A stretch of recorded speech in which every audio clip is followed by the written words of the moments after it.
I'm like everybody else. I'm excited to be back in a real presentation mode. If you've been doing these virtually, it's pretty challenging. I'd like to talk about what we call 21st century AI. We'll talk a little bit about a solution in our Max Up Energy portfolio as a case study of that. But mostly I want to talk about how we think the technology is going to evolve.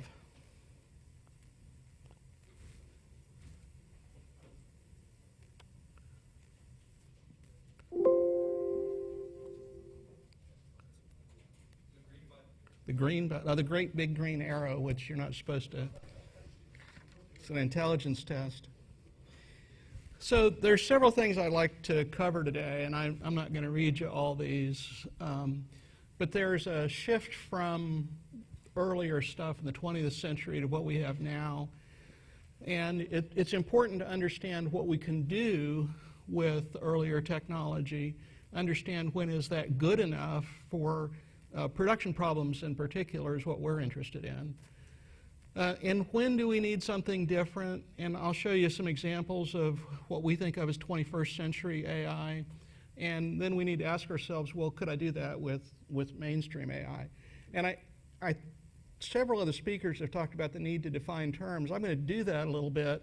I don't necessarily expect that we can agree on any of the things we're going to talk about today, but when we're done, I hope that you can ask yourself and answer for yourself 3 questions. The first one being, when you think about this industry versus Google trying to serve up ads or Amazon trying to sell you something, how much of what is really sort of mainstream AI applies and kind of what doesn't, and the people who want to use mainstream AI, what are they not telling you about that?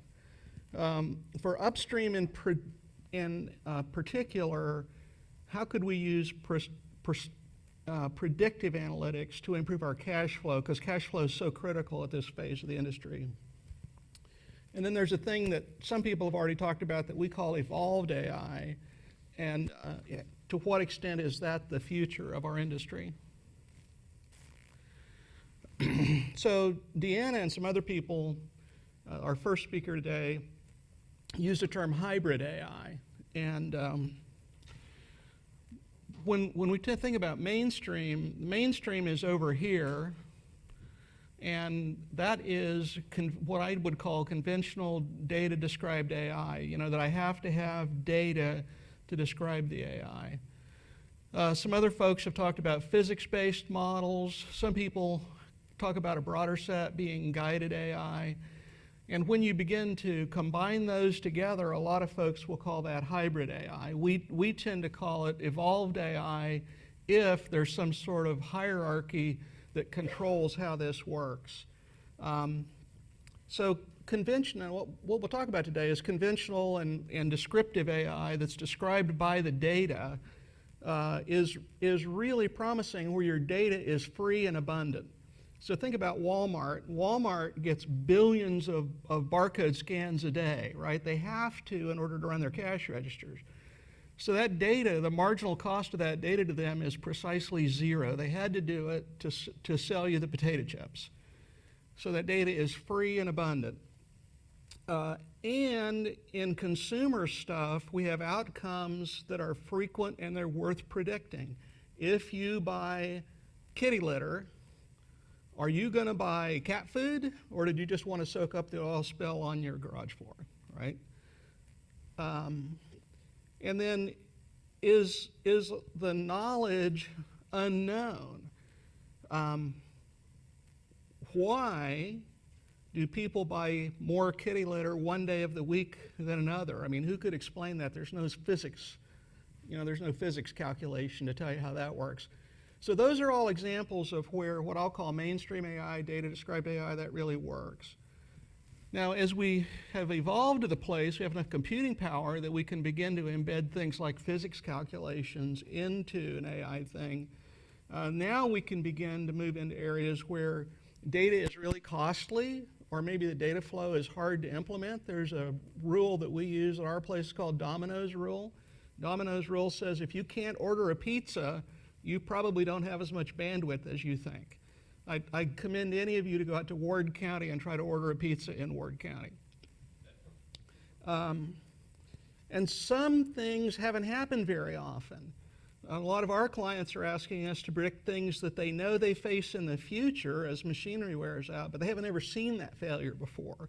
They don't have a training set for us to learn on. So those are examples of when we need to move over here. And I'm not going to get into the math today, but there's a reason there's a line drawn right here. The mathematics on this side of the diagram are very different than the mathematics over here. This requires stochastic nonlinear optimization. And if you know what that is, then the words I just said frightened you. So let's just look at a little bit of data-described AI. So what we have here is an image classifier, and I think image classifiers are a good way to think about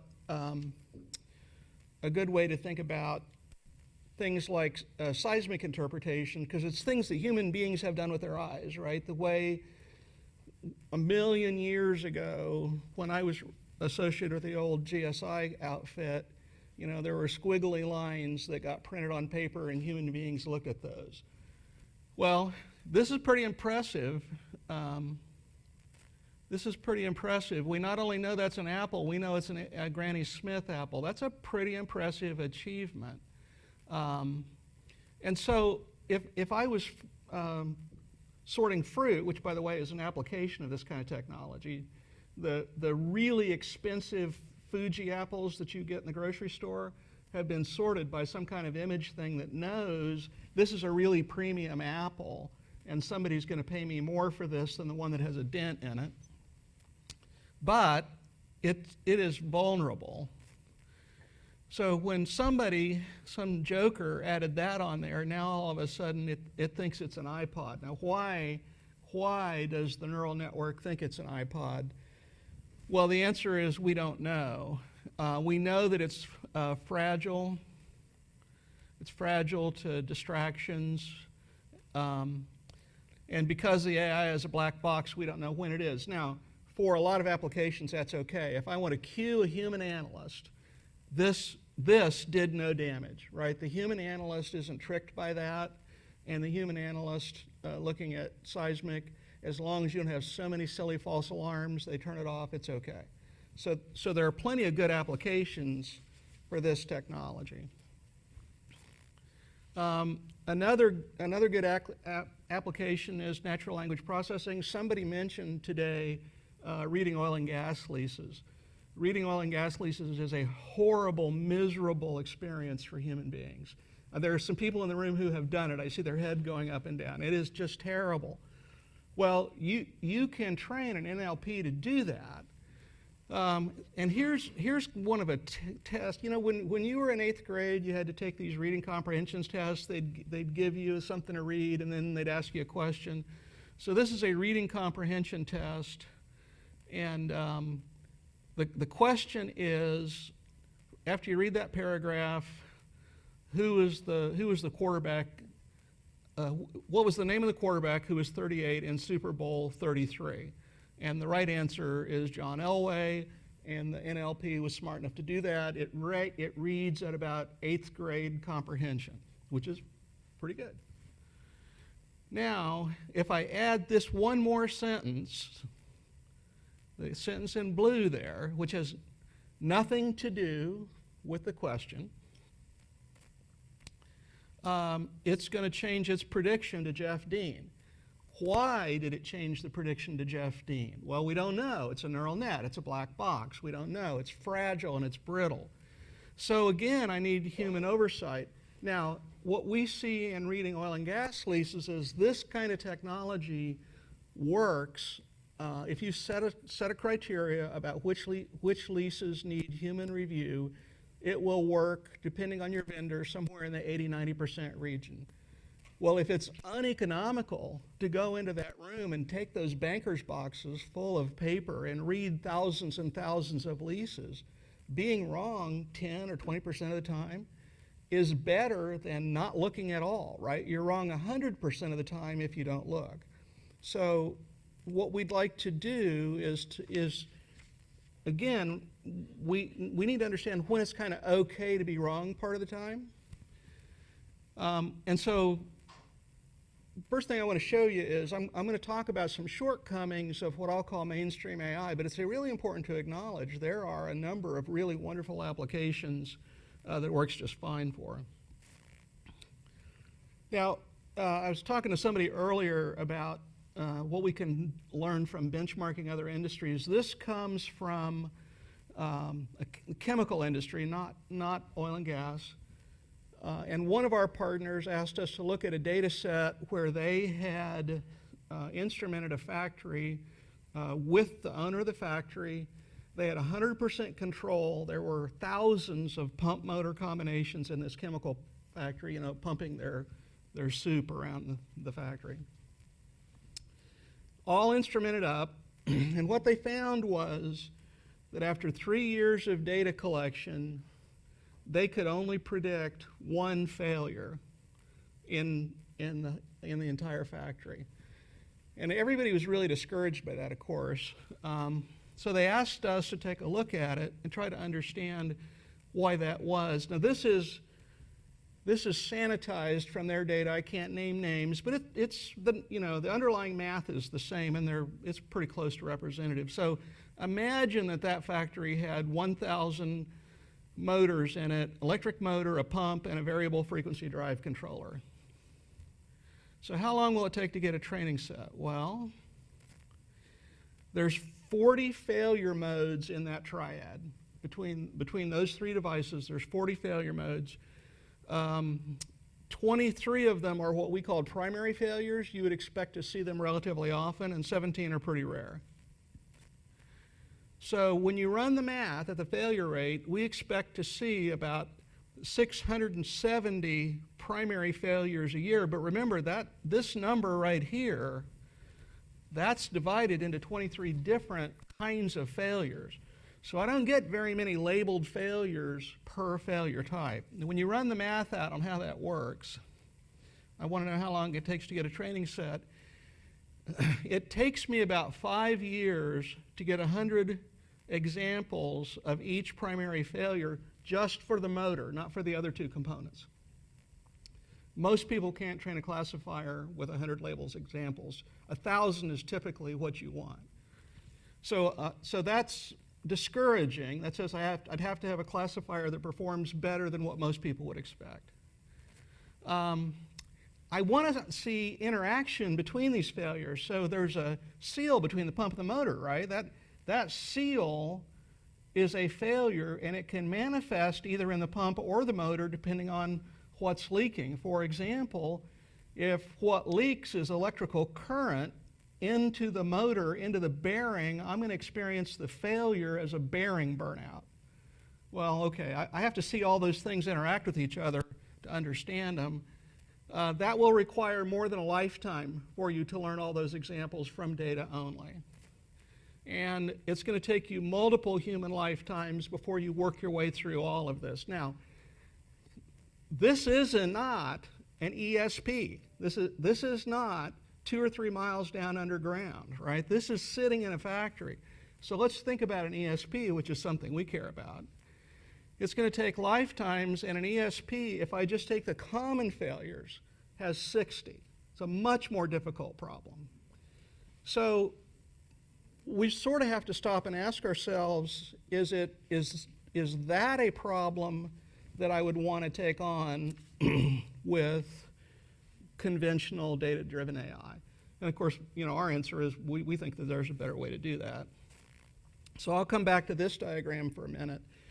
The point is, if I'm over here and I want to push into predictive and prescriptive analytics, I need a lot of data. I need a lot of really good data. And you've heard people today talk about the problems of data cleaning and data quality. Those are real problems, but there's also a problem of data quantity.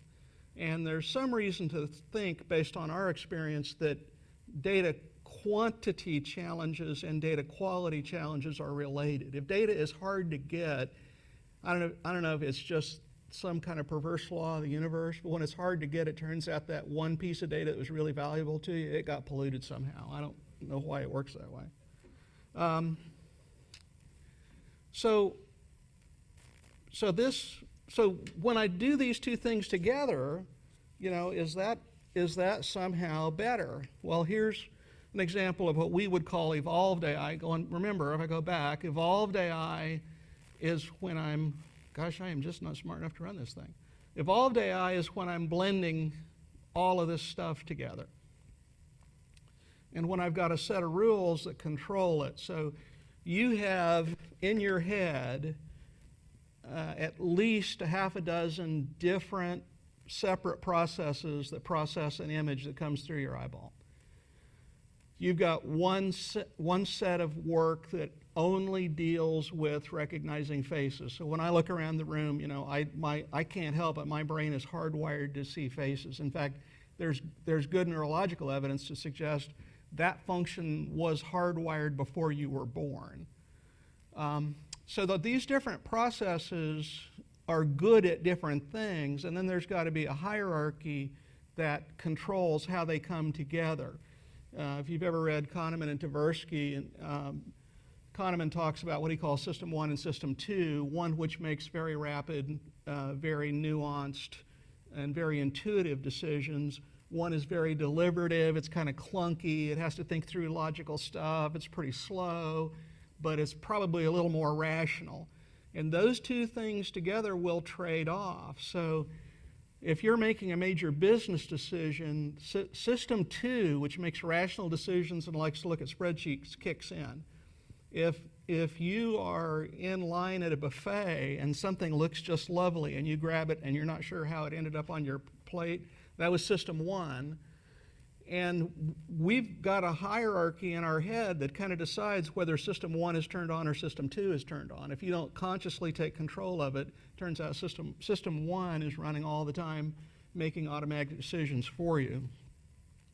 So for evolved AI to work, we sort of need that controller to work. So here's an example of evolved AI in action, and I'm not going to bore you with exactly what we're modeling here, but this actually was an oil patch related thing.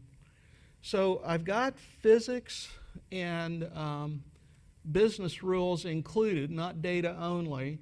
So when I'm operating equipment, there's usually some set of rules that you've set up about how much are there days that you turn it off for maintenance or something. And then I've got pretty noisy data here. You see the dashed line is the raw data, and it's pretty noisy. So there's an ML filter running on here trying to smooth that out. That goes into another smoother, which is the solid line. Right here is where the data ends, and now you see a prediction going. So I've got machine learning trying to improve my understanding of both the past and the present. And I've got advanced machine learning that correctly predicts this long-term trend. I really challenge you to think of very many machine learning algorithms that can take that history and then correctly predict that shift. So when you put these together, the evolved AI, it gives us better accuracy, it gives us better false alarm rates. One of the real challenges in anything related to maintenance is if I ask your maintenance team to roll out to a well site or to go look at a piece of equipment and it's not really broken, and then I make that same false alarm next week, and I make the same false alarm next week, they're going to stop going out to look at the break. So low false alarm rates are really critical. And if you're an AI person, there's a thing called a confusion matrix. So the confusion matrix is how often do I call the apple the wrong thing? So I want to improve my confusion matrix. All of this is what we get when we do this. Now, I was involved with the old Texas Instruments GSI, Geophysical Services thing, a zillion years ago, which was sold and been swapped around like a trading card since. I think what's left of it is in Schlumberger now, if I remember right. Probably before many people in this room were born. And we were very proud of the fact that we were generating these big data sets, right? I mean, I've heard people in the oil patch say, well, we were the original big data people, and that's true in many respects. But oil and gas is not the only big data set. And I can't talk details, but we've got another customer who generates data at a rate bigger than the oil and gas world. And they've asked us to benchmark these methods against conventional methods. And I'll tell you what they report to us. They report to us an order of magnitude reduction in false alarms, at least an order of magnitude improvement in false alarms. They report to us an order of magnitude improvement in all measures of speed and computational intensity. So any way you measure how long it takes you to jam production data through the AI, it's at least an order of magnitude by whichever measure they pick. It increases, in this particular space, low 80 classification accuracy was considered pretty good. Very rarely would you see anything go north of 84. It is consistently much better than 90. In fact, it's a lot better than 90. So for that particular community, classification accuracy in the 80s was useless to them. They really needed to be, 95 or better. And the other thing that was really important for them was the confusion matrix. These kinds of approaches drive the confusion matrix to nearly zero. So these methods, which I don't want to give a math talk today, these methods, which several people have talked about, several people today have talked about what happens when we do something hybrid and we tell the machine some of what we know. These methods are the methods that we think are most promising. So let me go on and talk about a couple of other things here. One of the things that I think is another area where some people won't tell you what they really mean is this idea of a digital twin. So, most people mean that there's, I'm going to match some kind of characteristics of a digital representation to a digital representation of a twin. I'm going to do that on a biserial number basis so that the digital twin of my F-150 pickup is different than the digital twin of your F-150 pickup. It's the most popular car in the world, so in this room there's probably at least 10 of us that own an F-150 pickup, and if we had digital twins, the twin would be different for each one of them. So everybody means that, but what they don't necessarily mean is it a configuration twin that just tells me, kind of what the piece parts it was made out of? Is it a functional twin? And when I go to my engineering department, very often my engineering department can tell me how something should work, how the well should produce, how the formation should flow, how the pump should pump. Well, that's what we typically think of as a functional twin, because it's telling me how it should perform. That's different from a failure twin. A failure twin should be watching how stressors add up and use up the useful life of something. And then a hybrid twin is probably the most useful, and those are some combination of those. So it's important to realize that not all digital twins are identical twins. So, we've built digital twins for a bunch of customers, a bunch of different spaces, and aerospace systems, transportation rolling stock, combined cycle power generation, and of course oil production assets. And based on our experience, if you're going to do prescriptive analytics, you really, really need to think about some combination of a failure twin and a functional twin. That is what will generally generate the biggest ROI for most folks. But if you're talking to somebody who's basically selling a giant data set, they will probably only talk to you about a configuration twin, and they may not even know that there's other definitions of the term. So let me talk about a specific case study now. This is a product that we've worked on with ABB. We do this similar thing with some other folks. This is a cloud offering.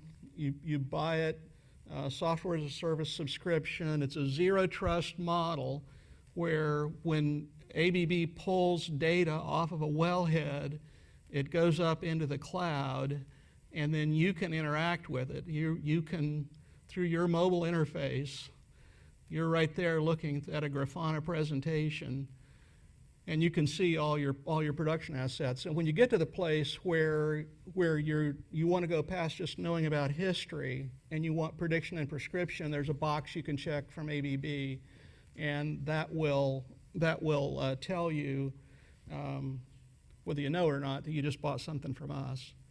Now, that works because this is one of a bunch of block diagrams down inside that thing. So there's AI ML running, but all of these things that we know about from physics are represented. So part of what we're trying to do is just ask the machine what I don't already know. I already know that force equals math times acceleration. So if you look at that, this is an example of something that's got the 60 named failure modes. There's 14 different prediction types. You know, could we do that with 20th century methods? No. The most charitable contribution is it would take us 200 human lifetimes to collect the data if you had more data bandwidth coming up out of the well than actually does. The data bandwidth coming up out of the well is pretty small. Actually, it takes about 5 lifetimes of the universe when you do compound failure. So we can get actionable results in just a few weeks using the kind of stuff that I'm showing you here. So these methods that people have talked about today, the hybrid methods or what we call evolved methods, these are the methods that we think represent the way forward. And you know, a lot of what we're doing in this industry still represents both the benefits and the limitations of our past. But we think the future is the hybrid methods or what we call evolved methods, like you see in our MaxUp line. And basically, there's 3 principles with that. Tell the computer what you already know. If you know force equals mass times acceleration, don't make it learn that from the data.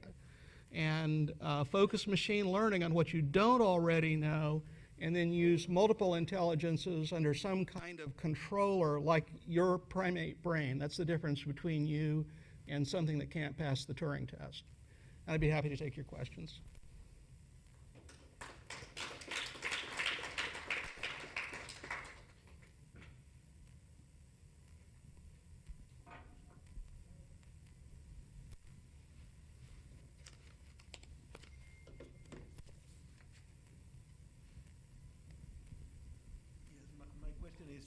Is that a synthetic data set, the additional variable, or that is in the loss function of the prediction, or how do you handle it?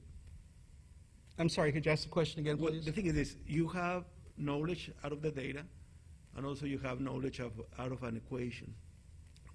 So is that an additional feature that you add, or that is something that the AI has to learn, and you can include it in the loss function to optimize AI to learn it, or the extra variable is just added? Yeah, that's a great question. So the answer is it depends on the implementation. There are some implementations where we need to run an AI to filter that data coming in for a while before we believe we understand what the inputs mean. There are other cases, the ABB solution has what I call a Babelfish function. You know, Hitchhiker's Guide to the Galaxy, where they put the babelfish in your ear and now you can speak every language in the universe. The way they pull data off production platforms, they can figure out whether you've got a Schneider controller or whether you bought an ABB controller, and whether you've got head pressure and inlet pressure or just head pressure. They can sort all that out, and they do all that before they present it to us on Wellhead Manager. So the implementation varies with the customer and their solution. The core predictor takes that data, whoever conditioned it, whether we did it or whether our industrial partner like ABB or one of many others. We've got multiple partners that do this. Great question.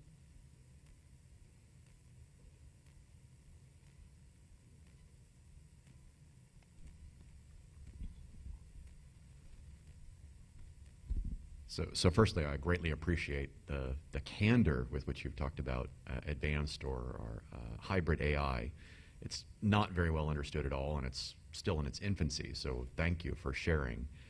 At what point as the machine learning instantiates, creates algorithms, creates knowledge or data sets, do you snap the line or instantiate those as those are the known and accepted algorithms or data models that the ML has taught itself, and then the AI feeds off of that, versus human beings feeding algorithms and data sets or data models and definitions to that? What do you see the decision point about when to approach it which way? Well, yeah, another great question. So I think it depends on is it good enough? So first thing that we tell people is, look, just pick a business case that'll make you some money, improve your cash flow. Let's just start there. Let's not try to boil the ocean, do anything too grandiose. And so very often what we find is when people try to implement something, they're not wrong, but they're not really right. The implementation will teach them, oh, this is great, but now that I understand that I could peer into the future a little bit, I could be more powerful in performing my mission or saving money or making money if I posed it a different way. Well, in the frame of your question, what they've just done is they've said, I really need a different AI now because I'm asking a different question. And that to us, that's success. That says, well, we've been successful, now I know how to be more successful. If you look at the people that are doing this, that have become masters of it, Amazon, the last thing I saw, said they are wrong 90% of the time when they tell you, hey, wouldn't you like to buy cat food? And they're right. That being wrong 90% of the time is worth $1 billion a month in earnings to them. And yet, they continue to tweak on that. So I think it really depends on what's the payback and whether you've got a better question that's worth spending the energy to make it better. And so I realize that's kind of a non-answer, but I think it is the answer. Sort of along the same lines, an optimizer sort of by definition picks the most optimum solution versus good enough. And what's sort of your experience with customers on sort of the whole balance between getting the most optimum answer versus getting one that's good enough? I'd start out with, it depends on how many mathematicians they have, because when you say optimizer to a mathematician, you're describing a specific kind of algorithm, right? As opposed to a businessman who's thinking, well, that's the most money I can make. And I think that what we see people do, David, is they've got some kind of norm, and they'll use these kind of tools to get to another level. And if that level becomes the goal, that will become their new, what they think of as optimum, the business guy definition. They'll think of that as optimum. And then some young Turk who's all full of vinegar will say, we can even do better than that, and you'll see the new optimum be defined. And I think that's just part of the natural, healthy, but it's a distraction if you let the mathematics guys get in and start talking about, you know, how many ghosts of Gauss can dance on the head of a mathematical pencil, right? That doesn't do you any good.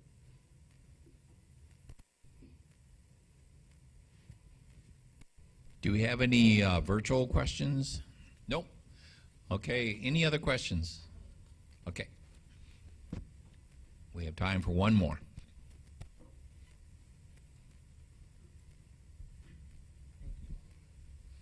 Thank you very much. Great insight, and I agree with the feedback from the other person that the candidness with which you talked about it is extremely relevant, because you're trying to cut the hype out of the whole thing, right? So the question I have is that you talked about example of predicting failures, or predictive maintenance kind of thing, where you said you had a lot of success in identifying false alarms, etc., which is great, right? But how should we approach this challenge where there is one case where the machine learning model didn't identify a failure, but a failure happened, and it was very expensive? This is actually going to be a practical question that will lead to suspicion or lack of acceptance of our models, right? Do you think that is going to be a threat? If yes, how should we approach this, something like that? So we've got a client that has a safety related. They have been doing calendar-based maintenance very conservatively, and yet they've still had a couple near-fatal accidents where the machine self-destructed. Fortunately, nobody died, but somebody could have. And so the question that they had to us was, could you do better with something that was condition-based maintenance, a predictive failure algorithm, and could we have both better safety and better economy by doing the intervention when we really need it, as opposed to just looking at a calendar? Well, the early proof of concept stuff was extremely encouraging, but they were not going to let us risk somebody's life just because the PowerPoint charts looked good, right? So what we had to agree with them was, we need you the next time you pull some stuff in your regular maintenance that you would normally do, we've got to send that thing off to autopsy and have experts tell us how much remaining life was left in it, and see whether that matches. If it's a big enough deal that you absolutely have to know, then you're going to have to collect up some data to validate what you're doing. Now, in this particular case for that client, I think we estimate that even with all of those, autopsies and all that money he's spending, the total cost for that implementation versus what they will save will be something like between a 30-to-1 and 50-to-1 payback. So for every dollar they spend on that, they're going to save between 30 and 50 bucks, and they're going to be dramatically safer. So a very sound business decision, but it's not an inconsequential investment. And by the way, I just say, on what we see, what we measure, what we call return on analytics, we think if you can't do at least 20-to-1, you're probably picking the wrong projects, because all of our projects where a customer measures us are 21 or better. Wonderful question. Thank you. Great. Thanks so much.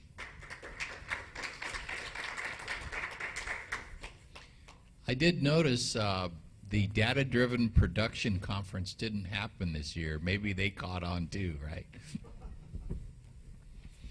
The next on the list is we have a panel discussion, and I'd like the panelists to come forward. We'll get you set